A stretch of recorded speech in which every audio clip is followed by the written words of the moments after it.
मालवा के हमारा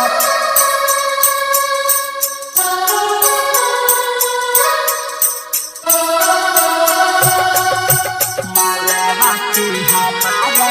रात अजिया होता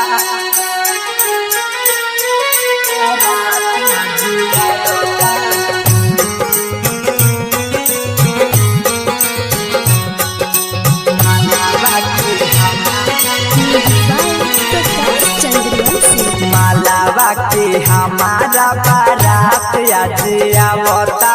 मालवा के हमारा बारात आज आवता सुनो बाजी सहनाई कहले छोरी चल जाई कुछ ना भावता भावता मालवा के हमारा बारात आज आवता जानवा के हमारा सुनो बाजी सहनाई बोले छोरी चल जाई कुछ ना भावता भावता मालवा के हमारा बारात आज आवता जानवा के सुर संगम रिकॉर्डिंग स्टूडियो साहिबगंज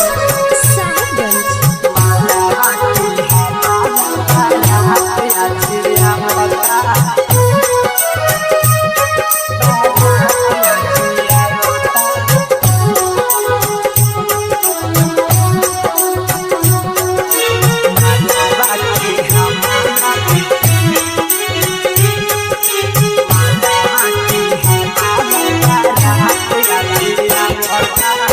घूमे धाम से जाने के हमारा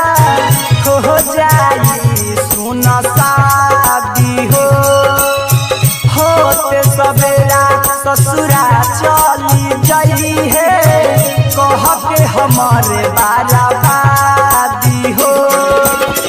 सारा लोगवा जुटल बारे सारा लोगवा जुटल बारे जान के मार बनावता मालवा के हमारा बारात आज आवता मालवा के हमारा बारात आज आवता आज बाजी सहनाई कले छोरी चल जाई कुछ ना भावता भावता